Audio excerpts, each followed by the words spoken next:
Olá a todos e todas, eu sou a Gabriela, sou residente do programa de residência pedagógica em filosofia da UFO e hoje estamos aqui com mais uma videoaula, dessa vez o PET 1, semana 4 e 5 do terceiro ano do ensino médio.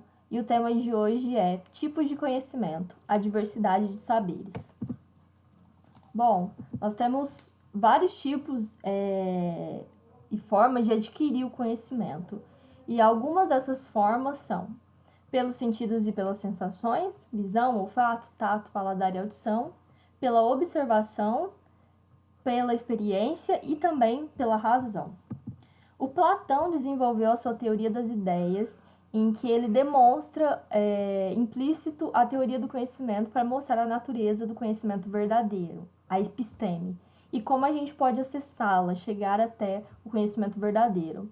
E também é importante a gente distinguir esse conhecimento verdadeiro da opinião, né, da doxa, o senso comum.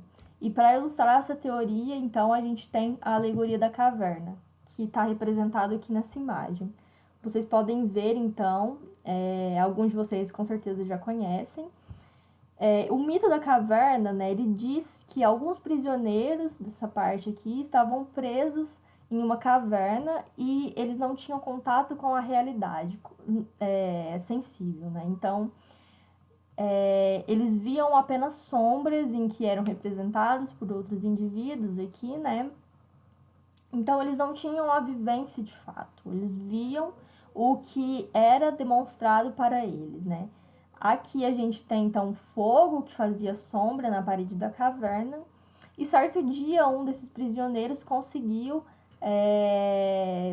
se sair, né, dessas correntes em que ele estava aprisionado. E ele conseguiu sair da caverna, acessar o mundo e a luz, né? Ele conseguiu ver a luz, o mundo, e voltou para contar para esses seus colegas e eles não acreditaram nele, né? Porque a vida toda eles viam apenas sombras. Então, como que há algum outro mundo além desse, né? Então, vejamos aqui na alegoria da caverna, as sombras projetadas no interior correspondem às informações recebidas pelos sentidos, que geram a opinião e a crença.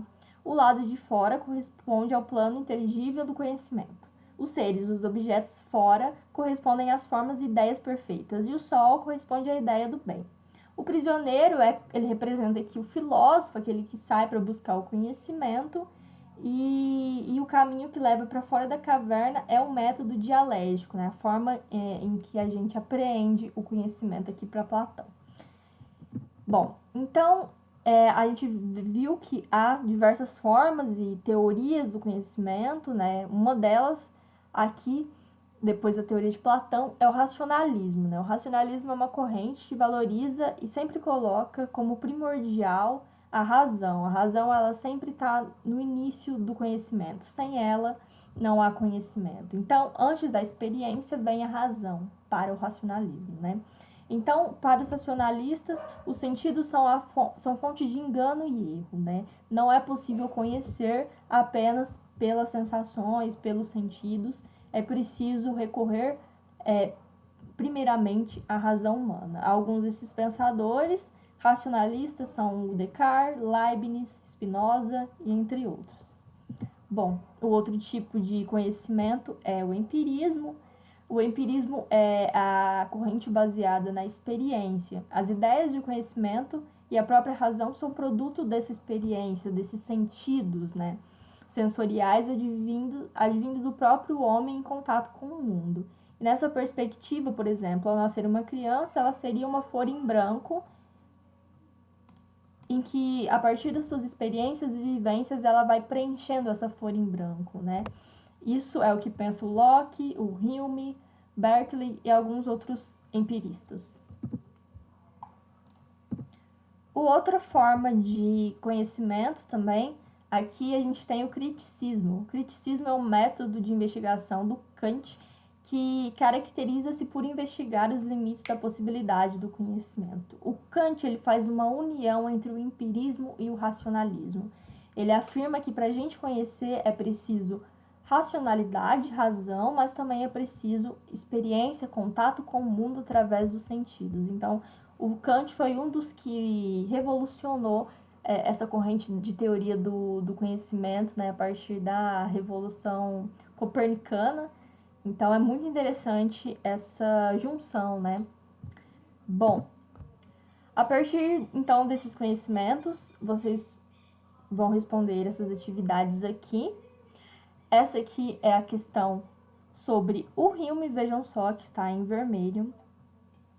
Então, você já tem um norte, né? O Hume, ele era um empirista, né? Então, aqui vocês já vão ter uma boa base de qual questão é a correta. A segunda atividade é sobre Platão. Então, vocês podem retornar aí ao mito da caverna, refletir sobre isso e, de acordo com o texto, responder a questão certa, né? Assinalar a questão certa, onde o Platão se situa nessa questão. E a terceira é sobre Kant. Na obra da sua Crítica da Razão Pura, Kant escreve: se todo o nosso conhecimento se inicia com a experiência, isso não prova que ele deriva por inteiro da experiência. Lembrem-se, então, que o Kant faz parte da teoria de conhecimento do criticismo, que une a razão, o racionalismo ao empirismo, a experiência. Então, levando em consideração isso, esse fragmento e a maneira como Kant se posiciona em relação ao empirismo e ao racionalismo, disserte sobre como se dá o processo de conhecimento para o filósofo. Bom, por hoje é isso, galera. Qualquer dúvida vocês podem procurar a gente. E é isso. Até mais.